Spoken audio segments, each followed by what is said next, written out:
భక్తిదేవరాయ ప్రేక్షకులందరికీ నమస్సుమాంజలి. శుక్లాంబరధరం విష్ణుం శశివర్ణం చతుర్భుజం ప్రసన్నవదనం ధ్యాయేత్ సర్వవిఘ్నోపశాంతయే. అగజా ఆనన పద్మార్కం గజానన మహర్నిశం అనేకదంతం భక్తానాం ఏకదంతముపాస్మహే ఏకదంతముపాస్మహే. ఓం శ్రీ మహాగణాధిపతయే నమః. ఓం శ్రీ సరస్వత్యై నమః. ఓం శ్రీ మాత్రే నమః. మనం ఇప్పుడు ఫిబ్రవరి నెల అంటే మాఘమాసం యొక్క మాస ఫలితాలు చెప్పుకుంటున్నాము. జనవరి 29 అమావాస్య 29 నుంచి ఫిబ్రవరి 28 వరకు మాఘమాసం మొదలవుతుంది. ఈ మాఘమాసం చాలా విశిష్టమైనది. ఈ చాలా పుణ్యకార్యాలు చేసుకోవడానికి, వివాహాది శుభకార్యాలు చేసుకోవడానికి, ఇంకా నోములు వ్రతాలు ఏవైనా చేసుకోవడానికి మాఘమాసం చాలా మంచిది.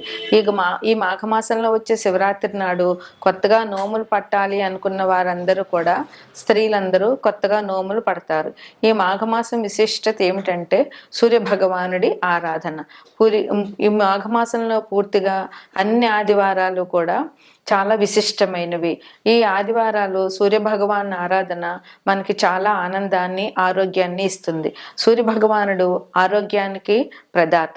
అందువల్ల ఈ మాఘపాదివారాలు పాలు పొంగించి ఆవు పిడకలు తీసుకొచ్చి మనం ఇదివరకైతే దానిలాగా వేసి తాటలో పెట్టేవారు. ఇప్పుడు పిడకలు దొరికిన వాళ్ళు పిడకలు, లేదంటే కుంపటి మీద నిప్పులేసి దాని మీద పిడకలు పెట్టి పాలు, మా చిన్నతనంలో మా అమ్మ వాళ్ళందరూ అలాగ పరవాన్నం చేసేవారు. ఆ పరవాన్నం కూడా గరిటెతో కడపకుండా చెరుకు గడతో కలుపుతూ పరవాన్నం చేసేవారు. ఇప్పుడు దొరికినంత వరకు చేయగలుగుతున్నారు. లేకపోయినా ఆవు పాలతో పరవాన్నం చేసి ఆ సూర్య భగవానుడికి నివేదన చేయడం వల్ల ఆయురారోగ్యాలు అందరికీ లభిస్తాయి. మనకి ప్రత్యక్షంగా కనిపించే దైవమే సూర్య భగవానుడు. ఆయన ఆరోగ్యాన్ని, ఆనందాన్ని అన్నిటినీ ఇస్తాడు. ఏ గ్రహం బాగుండాలన్నా ముందు సూర్యుడు బాగుండాలి. నవగ్రహాల్లోనూ సూర్య భగవానుడు మన జాతకంలో బాగుంటే అన్ని రకాల సౌకర్యాలు మనకి లభించుతాయనడంలో ఎటువంటి సందేహం కూడా లేదు. ఈ మాఘమాసం జనవరి 29 నుంచి మొదలయ్యి ఫిబ్రవరి 28 వరకు ఉంటుంది. ఈ మాఘమాసంలో 4 ఆదివారాలు మాఘపాదివారాలు అంటారు. అట్లాగే 4వ తారీఖున రథసప్తమి. ఈ రోజున విశేషంగా సూర్యభగవాన్ని ప్రార్థించి రథం చేసి, తులసమ్మ దగ్గర ముగ్గులు పెట్టి రథం చేసి, చిక్కుడుకాయలతో రథం చేసి, చిక్కుడాకుల్లో పరవాన్నం నైవేద్యం పెట్టడం ఆచారంగా వస్తోంది. అట్లాగే ఈ మాఘమాసంలో 3వ తారీఖు అంటే 3/2/2025 వసంత పంచమి, సరస్వతీదేవి పూజ చేయాలి. ఆ రోజు సాధ్యమైనంత వరకు తల్లిదండ్రులు పిల్లల చేత సరస్వతీదేవి పూజ చేయించి తోచినంత నైవేద్యాలు పెట్టి పిల్లలకి పంచడం వల్ల సరస్వతి అనుగ్రహం పిల్లలకు కలిగి చదువు సంధ్యలు వారికి బాగా వస్తాయి. ఈ వసంత పంచమిని తల్లిదండ్రులు పిల్లల చేత పూజ చేయించడం వల్ల పిల్లలు అభివృద్ధిలోకి వస్తారు. ఈ మాఘపాడ్యం నుంచి గుప్త నవరాత్రులు, శ్యామలా గుప్త నవరాత్రులు మొదలవుతున్నాయి. ఇవి జనవరి 30 నుండి మొదలయ్యి ఫిబ్రవరి 7వ తారీఖు వరకు ఈ నవరాత్రులు చేయాలి. ఈ 9 రోజుల్లోనూ మనకి నవరాత్రుల్లో ఇది కూడా ఒక రకమైన నవరాత్రులు. ఈ నవరాత్రుల్లో సరస్వతీదేవి పూజ ప్రాధాన్యంగా చెయ్యాలి.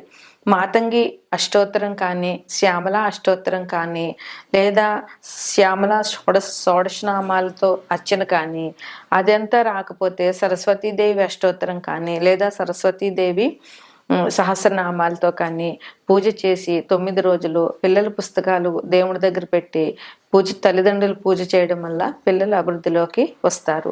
ఈ 9 రోజులు కూడా ఈ శ్యామలా గుప్త నవరాత్రులు కూడా ఈ మాఘమాసంలో చెప్పుకోదగినటువంటి మంచి పండుగ.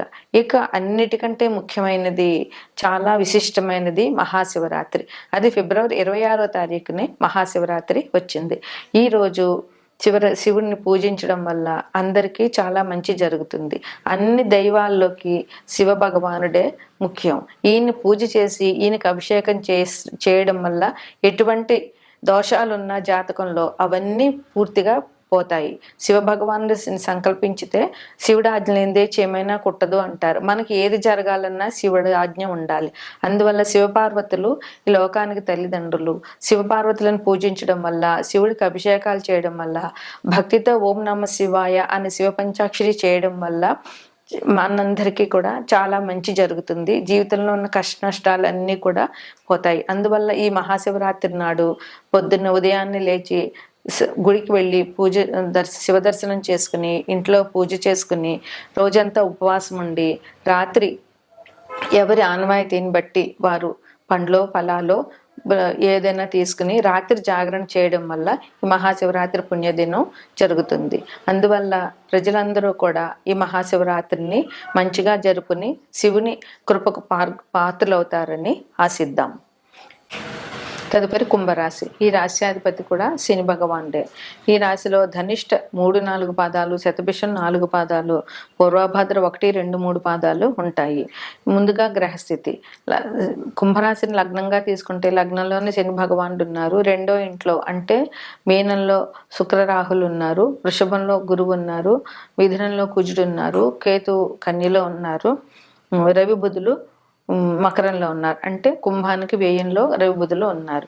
ఈ రాశి వారికి మిశ్రమ ఫలితాలని చెప్పవచ్చు. అంత యోగకాలం అని చెప్పలేము, అలాగని నష్టాలు జరుగుతాయని చెప్పలేము. ఈ రాశి వారికి ధనానికి సంబంధించినటువంటి ఎటువంటి ఇబ్బంది లేదు. ఖర్చులకు సరిపడా ధనం లభిస్తూ ఉంటుంది. ఆదాయం విషయంలో కూడా అన్ని రంగాల వారికి ఆదాయం పర్వాలేదు, బాగానే ఉంటుంది. ఆర్థికంగా ఇబ్బందులు లేకుండా సామాన్యంగా గడుస్తుందని చెప్పవచ్చు. ప్రయాణాలు అనుకూలంగానే ఉంటాయి. అయితే వ్యయం అనేది ఉంది. ఆ వ్యయం కూడా శుభకార్యాల కోసమే కనుక శుభకార్యాలకు ఆ వ్యయం తప్పదు. అది మంచిదే కనుక శుభకార్యాలకు వ్యయమైనా కూడా ఇబ్బంది పడాల్సిన అవసరం లేకుండా ఉంటుంది. వీరు ఎవరిదైనా ఏదైనా ఒక ఖర్చు పెట్టాలన్నా, ఒక విషయంలో నిర్ణయం తీసుకోవాలన్నా, ఏ విషయంలో అయినా ఎదుటివారి ఆలోచన చేసుకోవడము, పెద్దవాళ్ళ పెద్దవారితో సంప్రదించడము, వారి సలహాలు తీసుకోవడము ఈ రాశి వారికి ఈ మాసంలో చాలా మంచిది. ఎందువలనంటే దానివల్ల తర్వాత ఇబ్బందులు పడే కంటే ముందుగానే జాగ్రత్త పడడం అనేటటువంటిది చాలా మంచిది. అంతేకాకుండా కొత్త వ్యక్తులు మీకు పరిచయం అయినప్పుడు వారితో కొంచెం జాగ్రత్తగా వ్యవహరించండి. ఎందుకంటే కొత్త వ్యక్తిని పూర్తిగా నమ్మేయకుండా వారిని ఎక్కడ ఉంచాలో అక్కడ ఉంచి కొంచెం జాగ్రత్తగా వ్యవహరించాలి వాళ్ళతోటి. కొత్త హామీ పత్రాల మీద సంతకాలు మాత్రం పెట్టవద్దు. ఎవరైనా హామీ అడిగినా కూడా మీరు దాటవేయండి, కానీ హామీ పత్రాల మీద సంతకాలు పెట్టొద్దు. అది మీకు బాగా నమ్మకము, బాగా తెలుసు అని అంటే అది కూడా ఒక 4 ఆలోచించి మిగతా వారి సలహాలు తీసుకుని, మీ ఉన్నతి కోరే వారి సలహాలు తీసుకుని అట్లాంటి హామీ పత్రాల మీద సంతకాలు చేయడం మంచిది. మీరు ఏదైనా కొత్తది అనేటటువంటిది ఈ మాసంలో మీకు ఎదురైతే అది కొంచెం ఇబ్బందికరం అని ఆలోచించండి. చేసే ముందు కొంచెం ఆలోచించి చేయండి. అట్లాగే కొత్తగా ఇల్లు కొనాలి అనేటువంటి ఆలోచన కూడా ఈ రాశి వారికి ఇప్పుడు కలిగే అవకాశం ఉంది. ఆలోచన మంచిదే, దానికి తగిన ప్రయత్నాలు మీరు చేసుకోవచ్చు. అయితే వృత్తి వ్యాపారాలు బాగానే ఉంటాయి, కానీ ఖర్చులు అధికంగా ఉంటాయి ఈ రాశి వారికి ఈ మాసంలో. అందువల్ల చేసేటటువంటి ఖర్చులు అవసరమా అనవసరమా అనేటటువంటిది ఆలోచించి, ఆ ఖర్చులు అవసరమైతే ఖర్చు పెట్టండి, లేదంటే ఆలోచించి 1కి 10 సార్లు ఆలోచించి చేయండి. ఇంకొకటి, ఈ గోచారాన్ని బట్టి ఈ ఫలితాలు చెప్పడం జరుగుతుంది. అయితే జన్మజాతకంలో ఎవరికైనా ఏ గ్రహమైనా అనుకూలంగా లేనప్పుడు వారికి ఇబ్బందులు ఉంటాయి. అందువల్ల ఇప్పుడు కొంతమందికి కొన్ని రకాలైన ఇబ్బందులు ఉండేటటువంటి అవకాశం ఉంది. అవి ఏంటంటే ప్రమాదాలు జరిగే అవకాశం ఉంది. ఎందుకంటే వీరికి లగ్నంలో శని ఉన్నారు. శని వల్ల వీరికి లగ్నంలో శని వల్ల ఏ పనైనా డిలే చేస్తారు ఈయన. అందువల్ల ఆ డిలే అయ్యే అవకాశాలు ఉన్నాయి అన్ని విషయాల్లోనూ. పైగా ఆర్థికమైనటువంటి సమస్యలు వచ్చే అవకాశం ఉంది. మనశ్శాంతి కూడా ఈ రాశిలో వారికి కొంతమందికి ఉండకపోవచ్చు. చర్మ సంబంధమైనటువంటి బాధలు ఉంటాయి. స్థిరాస్తులకు సంబంధించినటువంటి గొడవలు ఉంటాయి. ఉన్న స్థిరాస్తులు అమ్ముకునే పరిస్థితులు ఉంటాయి. పార్ట్నర్స్తో ఎవరైతే పార్ట్నర్స్ ఉంటాయో వాళ్ళ వల్ల నష్టం వచ్చే అవకాశం ఉంది. అందువల్ల వ్యాపారం చేసేవాళ్ళు, ముఖ్యంగా పార్ట్నర్షిప్తో వ్యాపారం చేసేవాళ్ళు ఈ మాసంలో కొంచెం జాగ్రత్తగా ఉండండి. వాళ్ళ వల్ల మీకు నష్టాలు వచ్చే అవకాశం కనిపిస్తుంది కనుక ఈ రాశి వాళ్ళు జాగ్రత్తగా ఉండి పార్ట్నర్స్ తోటి నమ్మకుండా, అసలు ఈ రాశి వారు ఎవరైనా సరే కొత్త వ్యక్తుల్ని, కొత్త రకమైనటువంటి లావాదేవీల్ని, కొత్తగా ఇచ్చే హామీ పత్రాలని వీటన్నిటిని కూడా కొంచెం జాగ్రత్తగా ఉండడము, లేదా ఈ నెల వాటిని ఎస్కేప్ చేయడం చాలా అవసరం. అట్లాగే బంధుమిత్రులతో కూడా విరోధాలు వచ్చే అవకాశం ఉంది. ఈ రాశివారు ఈ జాగ్రత్తలు పాటించాలి. ఈ మాసంలో సూర్యారాధన చాలా మంచిది. 12 నెలల్లోకి మనం మాఘమాసంలోనే సూర్యారాధన చేస్తాము. అందువల్ల సూర్యుడు మనకి ఆరోగ్యాన్ని ఇస్తాడు, అట్లాగే సంఘంలో గౌరవ ప్రతిష్టలు ఇస్తాడు.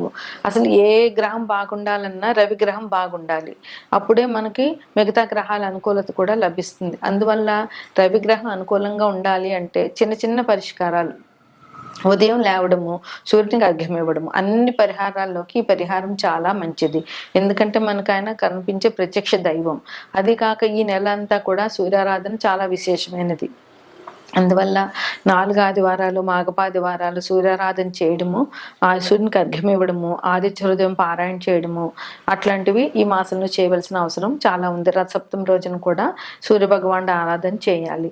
అదేవిధంగా మహాశివరాత్రి రోజున, అందులోనూ కుంభరాశి వారికి శని భగవానుడు అధిపతి కనుక కుంభరాశి వారికి శివారాధన చాలా ముఖ్యమైనది. మహాశివరాత్రి వీరికి విశేషమైన పండుగ అని చెప్పవచ్చు.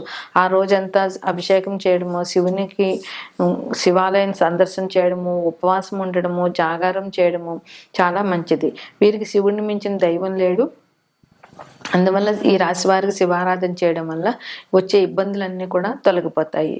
అదేవిధంగా వీరికి సరస్వతి పూజ కూడా చాలా మంచిది. వసంత పంచమి రోజున సరస్వతీదేవి పూజ చేయడము, అట్లాగే జనవరి 30 నుంచి ఫిబ్రవరి 7వ తారీఖు వరకు గుప్త నవరాత్రులు, శ్యామలా నవరాత్రులు వస్తున్నాయి కనుక ఆనవాయితీ ఉన్నవారు శ్యామలా నవరాత్రులు చేయడము, లేదంటే అమ్మవారి దర్శనం చేసుకోవడము. దానివల్ల పిల్లలు అభివృద్ధిలోకి వచ్చి వారికి విద్యాబుద్ధులు బాగా వంటబడతాయి. అందువల్ల ఈ రకమైనటువంటి పరిహారాలు చేయడం వల్ల ఈ రాశి వారికి కొంచెం మనశ్శాంతి దొరికే అవకాశాలు చాలా ఉంటాయి.